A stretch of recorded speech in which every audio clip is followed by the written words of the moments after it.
Hey everybody, Todd McFarlane. Today we're going to talk about how I do some of my covers. Look at one of the things I've been doing, I've been talking to artists saying, if you're going to do a cover for me, just draw something in half an hour and then give it to me. They always laugh because they want to spend an entire day and they do these really elaborate, intricate things.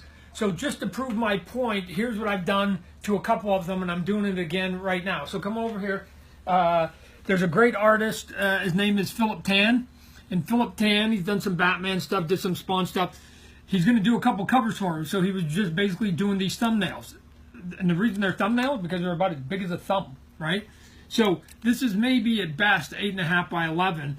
But what he does is, you can see if you get in there, he just scribbles out something just to give himself. I don't know if you can see that this is Spawn on a corner here.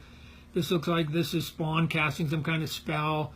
This is Spawn with bats over his head, and then here's Spawn getting eaten by some guy. There's the nose and the mouth and whatever else. So I know that they just want me to approve one of those. What I've done, much to the chagrin of Philip Tan, but hopefully he will see it, is I've taken one of them. I've taken this one.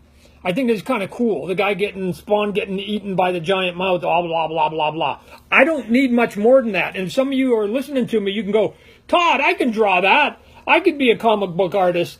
Then maybe you could do a cover for me. So what I do is let's see, I go over here and I take that comic book cover and I cut it out. And as you can see, here's my hand. So it's that big, right? So that's it. It's kind of tiny. And then what I do is I put it on the screen and then I can make it bigger. So now it's much bigger. It's like getting close to comic book size. And then I put my white piece of paper over it.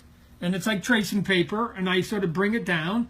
And then from here, and again, once I put the tracing paper on it, just so you can see what happens, if you want to hold that there, I'll go over here. So if you look at the white here, then what happens is I can go is sort of thin with the tracing paper, or it's thick, and you can barely see it.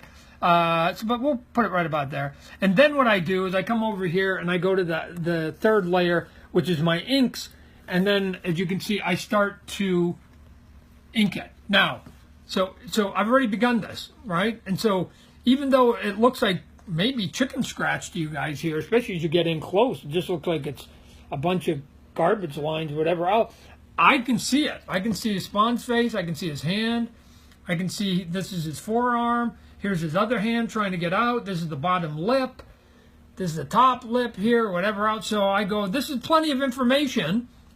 And Philip, who did that sketch probably in 5 minutes, is now going to get me, and I'm going to start, and I'm going to come in here. And now, if you want to hold this, and now this is where sort of the sexy of it all comes in.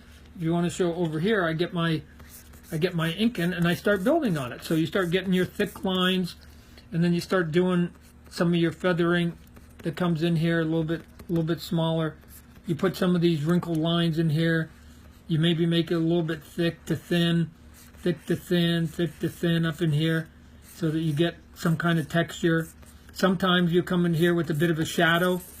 I'll go dark, and then I've got to come in there with the white, and then I'll cut it with the white.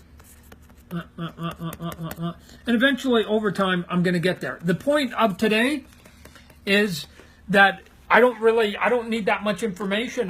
Maybe what we should do is actually have a contest and let one of you guys give me one of your chicken scratch drawings, and I'll turn it into some beautiful cover, and you'll be a comic book artist. So we're gonna do that. Look for a new contest that's basically you too can be an artist even if you're bad. That'd be it. Bad artist contest, we're gonna call it. So look for it. Have a good day. Be good.